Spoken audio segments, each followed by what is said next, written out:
లేకపోతే గాయం చేసే వ్యక్తి కాకుండా, ఇతర వ్యక్తుల యొక్క మనస్సును గాయం చేసే వ్యక్తి కాకుండా, ఇంతకుముందు చెప్పారు మన రాకేష్ రెడ్డి గారు కూడా చెప్పారు, మనం పరమత సహనం మనకు చాలా బాగుంటుందని చెప్పేసి. కాబట్టి ఇది మనం కూడా సహించి, క్రైస్తవుడు అంటేనే సహించేవాడు, భరించేవాడు, ఏ కష్టం వచ్చినప్పటికీ కూడా సహించాలి.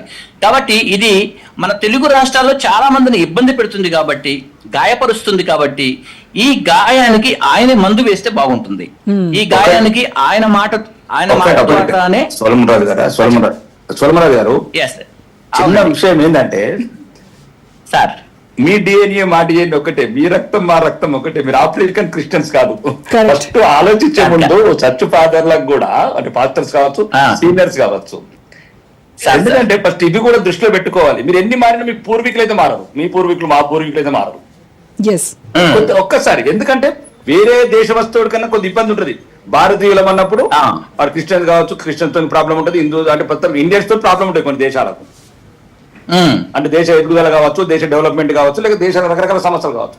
కానీ మనము ఎవరైనా హిందువులైనా, క్రిస్టియన్స్ అయినా, ముస్లిమ్స్ అయినా గమనించాల్సింది ప్రత్యేకంగా గమనించాల్సింది ఏంటంటే, మనం ఓన్లీ వన్ డిఎన్ఏ. కరెక్ట్. మనం ఈ రోజు మీ నాన్న, మా నాన్న, లేకపోతే మా మానమడో, మీ కొడుకు మారితే మారిండొచ్చు, మన ఇష్టానుసారం ఈ రోజు రాజ్యాంగం ఇచ్చిన హక్కుల ప్రకారం మారింది. కానీ ఒక్కప్పుడు అయితే పూర్వీకుల మీద మార్చలేదు. భవిష్యత్తులో పిల్లల్ని మారుస్తాం. నేను రాబట్టి ఎత్తాను, రాబట్టి రామి ఎత్తాం. కానీ మా తాత ముత్తాతలైతే మార్చలేం మనం. అది కొద్దిగా దృష్టిలో పెట్టుకుంటే ఇట్లాంటి ఇబ్బందికరమైన పదాలు రావు.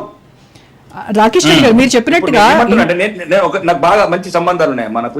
అంటే జనరల్ గా భారతీయ జనతా పార్టీ అయినా, నేను జనరల్ గా నాకు ముందు నుంచి కూడా చిన్నప్పటి నుంచి మా జాన్ వేసుకుని మా ఇట్లాంటి మంచి మానవత్వ సంబంధాలు మాకు బాగున్నాయి.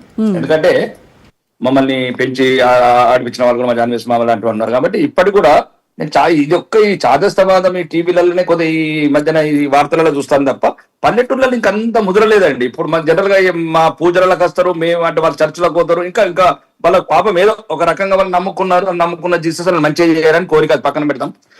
ఇట్లాంటి మాట్లాడేటప్పుడు ఇప్పుడు ఇతర మతస్థులు, ఫర్ ఎగ్జాంపుల్ తన అన్నది ఏంది, క్రైస్తవులు తప్ప మిగతా వాళ్ళు ఆయన మనుషులే. ఇప్పుడు ఎవరైతే ఆ ఫాదర్ గారు అన్నారో, ఫాస్టర్ గారు అన్నారో, మేము ఒకటే, వాళ్ళ అమ్మమ్మ కావచ్చు, వాళ్ళ తాతమ్మలు కావచ్చు, లేదా 2 తరాల కింద మారినరో 3 తరాల కింద మారినరో అనుకుందాం. ఎందుకు ఇంత ద్వేషం ఎందుకు? నీ జాతి మీద నీకు ద్వేషం ఎందుకు? ఈ రోజు ఇప్పుడు నేను ఒక ఇమాం, ఇండియా ఫేమస్ ఇమాం ఒక మాట అన్నాడు, మేము శ్రీరాము మంచంలో అన్నాడు, మేము ఈ రోజు ముల్లాలమైండొచ్చు, ఈ రోజు మౌర్యులమైండొచ్చు, కానీ మా గతాన్ని అయితే మార్చలేం కదా, మా పూర్వీకులను మార్చలేం కదా అన్నాడు. ఈ రోజు ఇండోనేషియా దేశం ఉన్నది, ముస్లిమ్స్ కంట్రీ, అయినా అక్కడ రామకథలు లేకపోతే అన్ని ఇప్పటికి కంటిన్యూ అవుతాయి గవర్నమెంట్ ఆధారంలో. ఎందుకంటే మా పూర్వీకులను మేము మారలేదు. ఓకే, మేము మారిండొచ్చు, మా పద్ధతులు మారిండొచ్చు. నేను అనేటప్పుడు కూడా తెలంగాణ, ఆంధ్రప్రదేశ్ లో ఉన్న చర్చ్ ఫాదర్లకు దయచేసి చాలా సంఘటనలు డెవలప్ అవుతున్నాయి. మాలాంటి కొద్దిగా హిందూ ఐడియాలజీ ఉన్న నాయకులకు చాలా కాంప్లైంట్స్ వస్తున్నాయి. నేను మీకు అదే చెప్పబోతున్నాను రాకేష్ రెడ్డి గారు. ఇప్పుడు ఈ శాలెం రాజు పైన ఎవరైతే మాట్లాడుతున్నారో వాళ్ళందరిపైన ట్రోల్స్ చేయడమో, లేకపోతే ఒక ఆయన ఉన్నారు యూట్యూబ్ పెట్టుకున్నారు, ఆయన పొద్దుస్మాను మొబైల్లో చూపించి ఇదిగో మీ పైన ఇన్ని కంప్లైంట్స్ రెడీ చేశాము ఇక పెడతా ఉంటున్నారు. మరి మిమ్మల్ని కూడా ఆ కేసులో చేర్చుతారేమో చూసుకోండి. ఈ దేశం హమారా హై, భారత్ హమారా హై, సనాతన ధర్మం హమారా హై. ఈ ఒక్కసారి దేశం మాదండి, మేము ఒక్కటే, అందరిని సమానంగా స్వీకరిస్తున్నాము. కాబట్టి ఎవరో కాదు, ఎందుకంటే మేము మేల్కొల్పడానికి ప్రయత్నం చేయడం ఎందుకంటే, మనం ఒకవేళ స్వేచ్ఛపూర్వకంగా ఇష్టపూర్వకంగా మతాలు మారిండొచ్చు, దాని గురించి మనం ఆ సబ్జెక్ట్ లో పోవద్దండి, ఆ సబ్జెక్ట్ లో పోవద్దు. కానీ పూర్వీకులు అయితే ఒకటే, ఇది మరవద్దు. ఇది మనం ఏదైనా మాట్లాడేటప్పుడు ఒకరికి మేము ఎప్పుడు చెప్తాము, క్రిస్టియన్స్ కూడా ఏం చెప్తామంటే వీళ్ళు ఎవరు కాదు. ఇప్పుడు నేను మనం చెప్పాను కదా, మా సభలకు వెళ్ళి మీరు నా వీడియో ఉంది, ఒక మాట చెప్పిందినండి సోల్మన్ గారు, ఒక్క మాట. ఏం చేశారంటే ఒక చిన్న ఉదాహరణ చెప్తారు, ఏ రకంగా ముదిరిపోతారంటే, నన్ను ఎలక్షన్ టైంలో, అంటే ఒక ఉదాహరణకి సింపుల్ గా చెప్తున్నాను, అంటే మీరు దాన్ని కరెక్షన్ గా ఇబ్బంది పడకండి, చర్చిలోకి పిలిచారు వేరే 2 పార్టీల అభ్యర్థుల్ని. అయితే పాపం వాళ్ళు ప్రేయర్ చేస్తున్నారు, జీసస్ ప్రేయర్స్ వాళ్ళకు ఉండాలా, విజయం సాధించాలని చెప్పారు. అయిపోయింది. నేను ఎమ్మెల్యే అయ్యాను బీజేపీ శాసనసభ్యుడిగా. అయితే నెక్స్ట్ ఇయర్ క్రిస్మస్ వచ్చింది. క్రిస్మస్ రాగా నేను గవర్నమెంట్ ప్రోటోకాల్ ప్రకారం నేను చీఫ్ గెస్ట్ గా పోవాలి. నేను చీఫ్ గెస్ట్ గా పోయిన తర్వాత అంత తెలుసు, ఫాదర్లు ఎవరో కాదు కదా, చిన్నప్పటి నుంచి ఫ్రెండ్సే కదా వాళ్ళు. అయితే పోయిన తర్వాత నేను ఒకటే అన్నాను, ఇది దేవుడి నిర్ణయము, మీరు అద్దనుకున్నా మీ చర్చిలోకే నేను చీఫ్ గెస్ట్ గా వచ్చాను, దేవుడి నిర్ణయాన్ని ఎవరు మార్చలేరు. అంటే ఇట్లాంటి చిన్నవి, అంటే ఇట్లా కలుషితము, ఈ రకంగా భేదాలు చూపించడము, ఇట్లాంటి రకంగా. కానీ ఎక్కడ మాత్రం దయచేసి Yes. దేశంలో ఉన్న భారతీయులందరం ఒకటే, కరెక్ట్, బాగా చెప్పారు రాకేష్ రెడ్డి గారు. భారతీయులందరం ఒకటే. ఈ Yeah. దేశం మనది. క్రిస్టియన్స్ అన్నంత మాత్రాన ఇంగ్లాండ్ రానిగారు, ముస్లిం అన్నంత సౌదీ వాడు రానిగారు. అందరం భారతీయులు. ఇప్పుడు అమెరికాలో చేతులు మడిచి ఇనుప బూట్లతో పెడుతున్నారు. అందులో క్రిస్టియన్స్ ఉన్నారు, ముస్లింస్ ఉన్నారు, హిందువులు ఉన్నారు. ఇండియా అంటే ఏదైతే అక్రమంగా ఉన్నారో సక్రమంగా ఉన్నారో అమెరికాలో ఈ రీసెర్చ్ అంటారు, రైట్. వేడి లేచి పంపిస్తున్నారు.